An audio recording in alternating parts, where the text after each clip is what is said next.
Picture this. It's Sunday night. You're lying in bed, staring at the ceiling. Tomorrow is Monday, and once again, you're making promises to yourself. This week will be different. This week, I'll wake up early. I'll go to the gym. I'll stop wasting time on my phone. I'll finally work on that project I've been avoiding for months. But deep down, you already know how this story ends. By Wednesday, the alarm gets snoozed, the gym bag stays in the corner, the phone stays glued to your hand, and that project, still untouched. Here's the painful truth. The gap between who you are and who you want to become isn't about talent, intelligence, or even opportunity. It's about self-discipline. And the question is, why is it so hard? Why can some people stick to their goals no matter what, while others, smart, capable, ambitious people, keep breaking promises to themselves over and over again? Today, we're diving deep into one of the most powerful books on this subject, The Self-Discipline Manual by Peter Hollins, a human behavior researcher and psychology expert who has spent years studying what separates high achievers from everyone else. This isn't just another motivational speech. This is a science-backed, psychology-driven roadmap to mastering yourself. So, grab your headphones, settle in, and let's begin this journey together. Welcome to Ladder Up English, where we transform books into life-changing experiences. Let's unlock the secrets of self-discipline. So, what is self-discipline really? Here's the core truth from Peter Hollins' book. Self-discipline is not about willpower alone. It's about understanding how your brain works, designing your environment to support your goals, building systems that make success inevitable, and aligning your daily actions with your deepest values and identity. It's not about being perfect. It's not about grinding yourself into exhaustion. It's about making the right choices easier and the wrong ones harder. Self-discipline is the bridge between goals and accomplishment. It's the invisible force that turns dreams into reality. And the best part? It's a learnable skill, not a genetic gift. Peter Hollins breaks down the psychology, neuroscience, and practical strategies to help you overcome procrastination, break bad habits, build powerful routines, resist temptation, stay consistent over the long term. By the end of this video, you'll have a complete toolkit to transform your life. Let's dive in. Chapter 1. Understanding your brain's weakness. Scene: the morning battle. It's 6 a.m. Sarah's alarm goes off. She programmed it last night with the best intentions. She was going to start her morning routine: meditation, journaling, a healthy breakfast. But as soon as the alarm rings, a different voice takes over. Just 5 more minutes. You didn't sleep well. You deserve rest. You can start tomorrow. She hits snooze, and just like that, the day is already lost. Sound familiar? Here's what's happening inside Sarah's brain and yours. The two systems. Peter Hollins explains that your brain operates on 2 systems.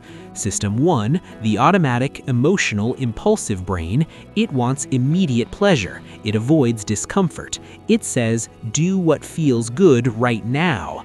System 2, the logical, rational, goal-oriented brain, it thinks long-term. It plans. It says, do what's right for your future. The problem is, System 1 is faster and stronger. It's wired for survival, not success.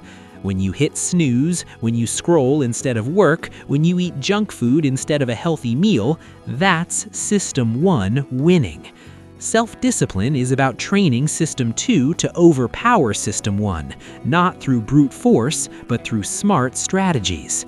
Practical application. Here's what you can do starting today. 1. Recognize the pattern.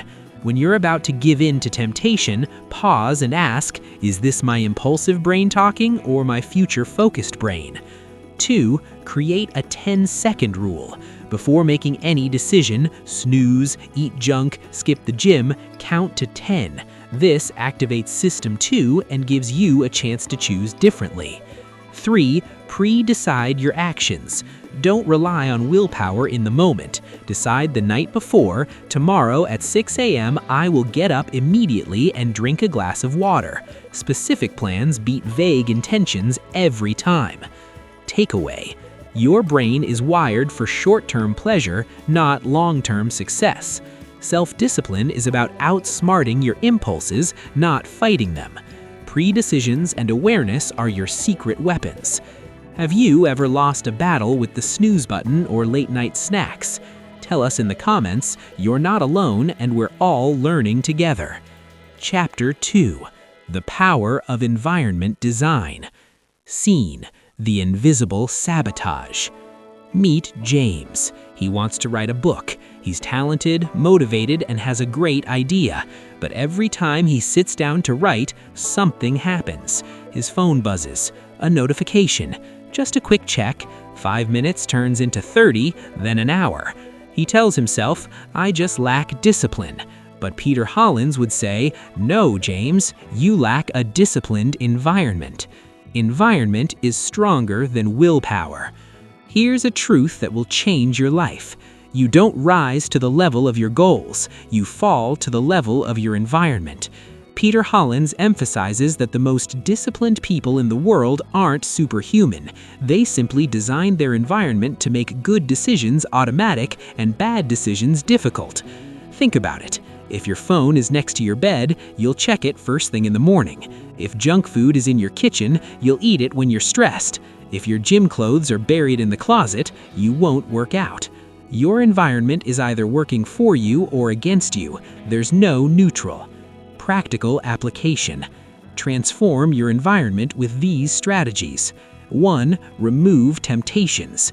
Delete social media apps from your phone. Unsubscribe from junk food delivery services. Cancel Netflix if it's eating your life. Make bad habits hard to access. 2. Design for success. Put your gym clothes next to your bed. Place a book on your pillow. Put healthy snacks at eye level in the fridge. Make good habits impossible to miss. 3. Create friction for bad habits. Want to stop binge watching? Unplug the TV after each use. Want to stop mindless phone scrolling? Put your phone in another room when you work. 4. Build cues for good habits. Use visual reminders. Post sticky notes with your goals. Set up your workspace the night before. Let your environment do the heavy lifting. Takeaway: your environment shapes your behavior more than your willpower. Environment is the soldier for your willpower. Disciplined people don't fight temptation. They remove it. Design your space to make success inevitable.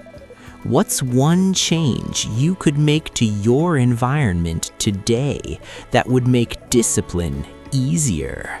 Share your commitment below. Chapter 3: Building Keystone Habits. Scene: the domino effect. Lisa started running. Just 10 minutes a day. Nothing crazy, but something strange happened. She started waking up earlier. She began eating healthier, because why ruin a good workout with junk food? She had more energy. She felt more confident. She started tackling projects at work she'd been avoiding. One small habit triggered everything else. This is what Peter Hollins calls a keystone habit, a single behavior that creates a cascade of positive changes. Keystone habits are game changers. Not all habits are created equal. Some habits, when established, automatically improve other areas of your life. Examples of keystone habits: exercise improves energy, mood, confidence, and sleep. Meditation increases focus, reduces stress, improves decision-making. Morning routine sets the tone for the entire day. Journaling increases self-awareness and clarity. Peter Hollins teaches that instead of trying to change everything at once, which leads to burnout and failure, you should focus on one keystone habit that will create a ripple effect. Practical application. How to build your keystone habit? Number 1, choose one. What's the single habit that if you did it consistently would transform your life? For most people, it's exercise, reading, or a morning routine. Number 2, start ridiculously small. Don't commit to an hour at the gym. Commit to 5 minutes. Don't commit to reading a book a week. Commit to 1 page a day. Make it so easy you can't say no. Number 3, stack it onto an existing habit. Use James Clear's habit stacking method. After I, existing habit, I will, new habit. Example, after I brush my teeth, I will do 10 push-ups. Number 4, track it. Use a calendar. Mark an X for every day you complete your keystone habit. Don't break the chain. Number 5, celebrate small wins. Every time you complete your habit, acknowledge it. Say, I'm becoming the person I want to be. Identity reinforcement is powerful. Takeaway. One powerful habit can transform your entire life. Start small, stay consistent, and trust the process. Keystone habits create momentum that carries you forward. What's your keystone habit going to be? Drop it in the comments. Let's inspire each other. Chapter 4: Overcoming Procrastination. Scene: the procrastination prison. Alex has a big presentation due Friday.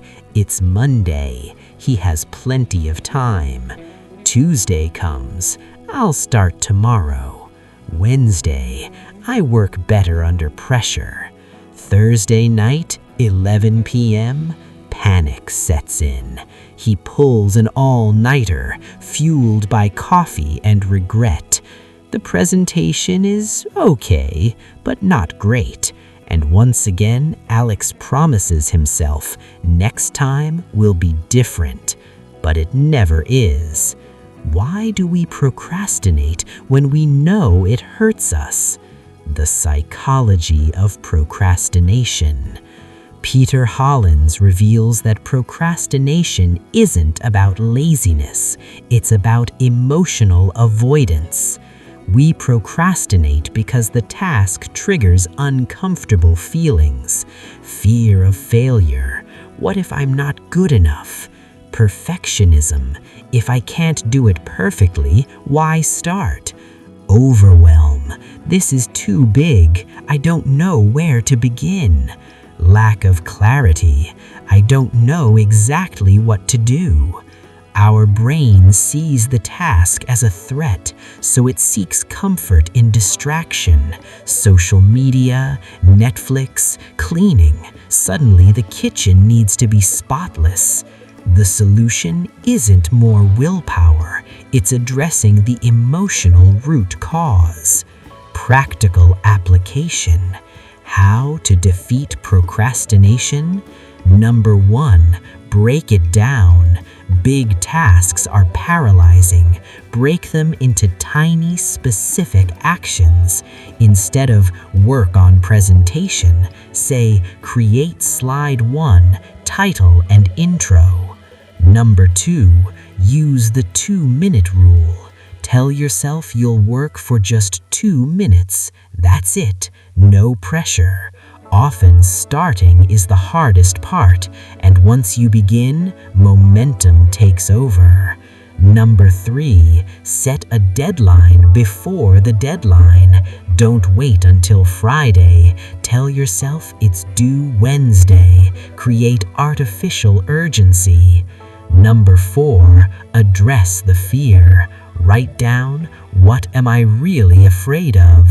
Usually, acknowledging the fear reduces its power. Number 5, use body doubling. Work alongside someone, in person or virtually. Accountability and presence reduce procrastination. Number 6, reward yourself. After completing a task, give yourself something you enjoy. Train your brain to associate work with pleasure. Takeaway: procrastination is emotional avoidance, not laziness. Break tasks down, start small, and address your fears. Momentum beats motivation every time. What's the one task you've been putting off? Let's commit together, share it below, and let's hold each other accountable. Chapter 5: The Role of Identity in Discipline. Scene: the identity shift. There are two people trying to quit smoking. Person A is asked, "Do you want a cigarette?" They respond, "No thanks, I'm trying to quit." Person B is asked the same question. They respond, "No thanks, I'm not a smoker." Can you feel the difference? Person A still identifies as a smoker who's struggling. Person B has changed their identity. Guess who's more likely to succeed? Identity-based discipline. Peter Hollins teaches one of the most powerful lessons in the book. Your habits and discipline are ultimately a reflection of your identity. If you see yourself as someone who's bad with money, you'll keep making poor financial choices, no matter how many budgeting apps you download. If you see yourself as not a morning person, you'll keep hitting snooze, no matter how many alarms you set. But if you change your identity, if you become the kind of person who makes good choices, discipline becomes natural. James Clear, author of Atomic Habits, echoes this. Every action you take is a vote for the type of person you wish to become. Practical application: how to shift your identity. 1. Define your ideal identity. Who do you want to become? Write it down. I am a healthy person. I am a disciplined person. I am a writer. 2. Act as if. Ask yourself throughout the day, what would a disciplined person do right now? Then do that. 3. Collect evidence. Every time you make a good choice, say, "This proves I'm becoming who I want to be."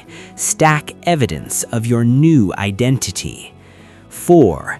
Use identity-based language. Instead of, "I'm trying to exercise," say, "I'm an athlete in training." Instead of, "I should read more," say, "I'm a reader." 5. Surround yourself with your future identity. Follow people who embody what you want to become. Join communities that reflect your goals. Takeaway: your habits flow from your identity. Become the person who naturally does the right things. Every small action is a vote for your new self. Who are you becoming? Define your ideal identity in one sentence and share it below. Let's declare it together. Chapter 6: Dealing with Temptation and Distractions. Scene, the attention economy. You sit down to work, focused, determined. Then ping, a text message. Ding, an email. Buzz, a social media notification. Just a quick look, you tell yourself. 30 minutes later, you're watching cat videos and have no idea how you got there. Welcome to the modern world, where billion-dollar companies are literally fighting for your attention, and unless you fight back, you lose. The war for your focus. Peter Hollins makes it clear, we live in the most distracted era in human history. Every app, every website, every device is engineered by psychologists and designers whose job is to hijack your attention and keep you hooked. Notifications trigger dopamine. Infinite scrolls exploit curiosity. Algorithms feed you exactly what keeps you engaged. You're not weak. You're up against behavioral science designed to manipulate you. But self-discipline means taking back control. Practical application. How to reclaim your focus. 1. Turn off all notifications, except calls from important people. Everything else can wait.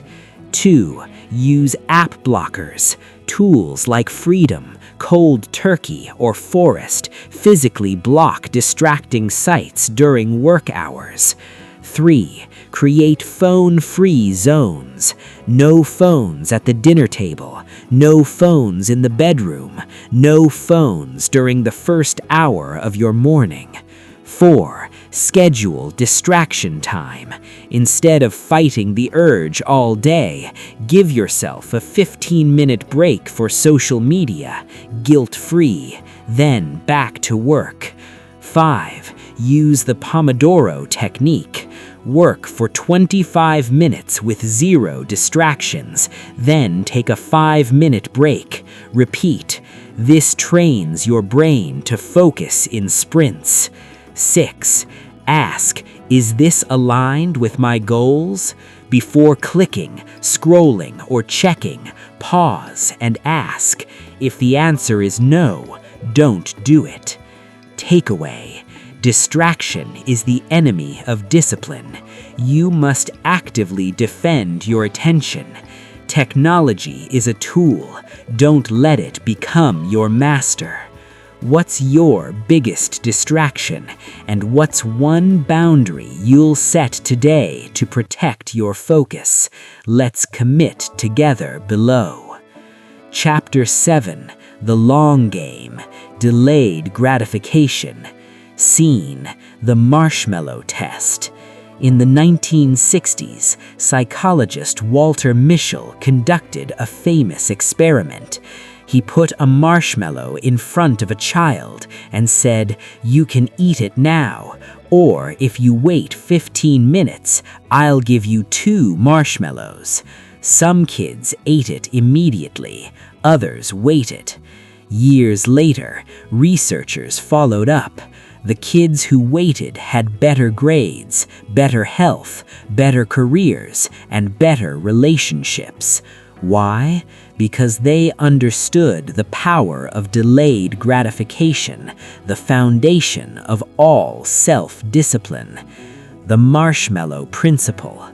Peter Hollins explains that life is one long marshmallow test. Every day you face choices.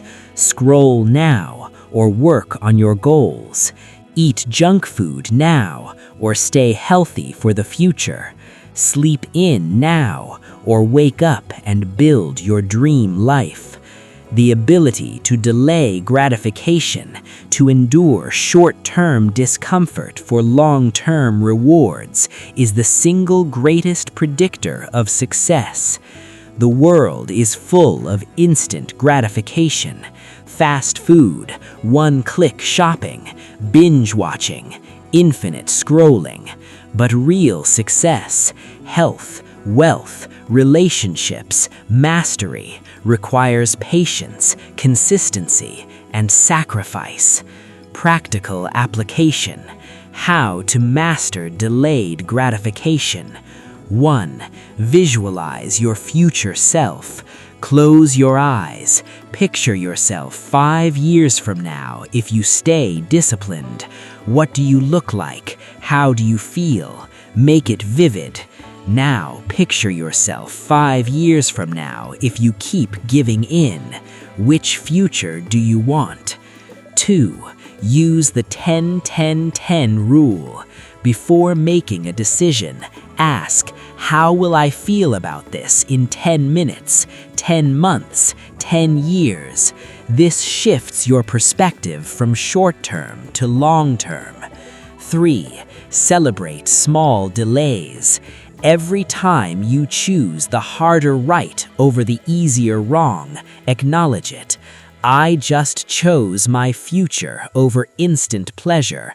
I'm proud of myself. 4. Track your progress. Keep a journal of your disciplined choices. Seeing your streak builds momentum. 5. Remember, discipline is freedom. Short-term sacrifice creates long-term freedom. Lack of discipline creates long-term suffering. Takeaway: delayed gratification is the foundation of all success. Every choice is a vote for your future. Discipline today creates freedom tomorrow. What's one thing you're willing to sacrifice now for a better future? Share your commitment. Let's inspire each other to play the long game. FAQs. Let's answer some of the most common questions about self-discipline. FAQ 1. How do I build self-discipline when I have none? Start with micro commitments. Don't try to overhaul your entire life overnight. Pick one tiny habit you can do every single day without fail, like making your bed, drinking a glass of water in the morning, or writing one sentence in a journal. The goal isn't the habit itself, it's proving to yourself that you can keep promises. Over time, your confidence grows, and so does your discipline. Remember, self-discipline is like a muscle. It gets stronger with consistent small efforts. Focus on progress, not perfection. FAQ 2. Why do I lose motivation so quickly? Because motivation is an emotion, and emotions are temporary. Peter Hollins teaches that discipline beats motivation every time. Motivation gets you started, but systems and habits keep you going. Instead of waiting to feel like it, build routines that don't require motivation. Brush your teeth even when you don't feel like it, right? That's discipline. Create systems, automate good choices, and remove reliance on fleeting feelings. Also, reconnect with your why regularly. When your purpose is clear, motivation becomes less necessary. FAQ 3. How do I stay disciplined when life gets chaotic? This is where resilience and flexibility come in. Life will throw curveballs, stress, emergencies, unexpected changes. The key is not to aim for perfection, but for consistency within chaos. Have a minimum viable routine, the absolute bare minimum you can do on your worst days. Maybe it's 5 minutes of movement instead of an hour workout, or 1 page of reading instead of a chapter. Also, practice self-compassion. Discipline isn't about punishing yourself. It's about guiding yourself back on track, even after setbacks. Progress isn't linear. Keep going. FAQ 4. Can self-discipline be learned at any age? Absolutely. Neuroscience shows that the brain remains plastic throughout life, meaning you can rewire habits and behaviors at any age. It might take more effort as you get older because patterns are more ingrained, but it's entirely possible. The key is consistency, patience, and using the strategies in this book: environment design, identity shifts, keystone habits, and small daily actions. Age is not a limitation, mindset is. Start today, regardless of your age. Your future self will thank you. So, here we are. We've journeyed through the Self-Discipline Manual by Peter Hollins, and if you've made it this far, you're already ahead of most people. Because self-discipline isn't just about willpower or grinding. It's about understanding yourself, designing your life intentionally, and becoming the person you were always meant to be. Let's recap the lessons that can change everything. You learned that your brain has two systems, and the impulsive one will always win unless you plan ahead. You learned that your environment shapes you more than willpower ever will, so design your space for success. You learned that one keystone habit can create a domino effect, transforming every area of your life. You learned that procrastination is emotional avoidance, and the solution is breaking tasks down and starting small. You learned that your identity determines your habits, so become the person who naturally does the right things. You learned that distractions are designed to hijack your attention, and you must actively protect your focus. And you learned that delayed gratification is the ultimate superpower, because discipline today creates freedom tomorrow. But here's the truth. Knowledge without action is just entertainment. You can watch 1,000 videos, read 1,000 books, and still stay exactly where you are, unless you take that first step. So I want you to do something right now. Choose one thing from this video, just one. Maybe it's designing your environment, starting a keystone habit, shifting your identity, setting a boundary with distractions. Whatever it is, commit to it. Not tomorrow, not next week, today. Because the person you want to become is waiting on the other side of that choice.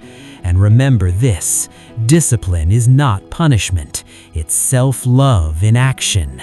It's you taking care of your future self. It's you saying, I matter, my dreams matter, and I'm willing to do what it takes. You are capable of so much more than you realize. The gap between who you are and who you want to be isn't talent, luck, or circumstance. It's simply this, the willingness to show up for yourself every single day. So let's do this together.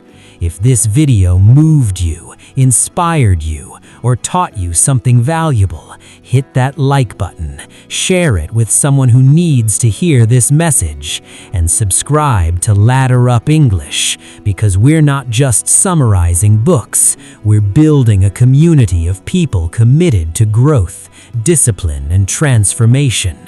Drop a comment below and tell me, what's your first step? What's the one change you're committing to today? I'll be reading every single one, and I'll be cheering you on. Thank you for being here. Thank you for choosing growth. Now go out there and become the person you were always meant to be. See you in the next book journey. This is Ladder Up English. Keep climbing, keep rising, keep becoming.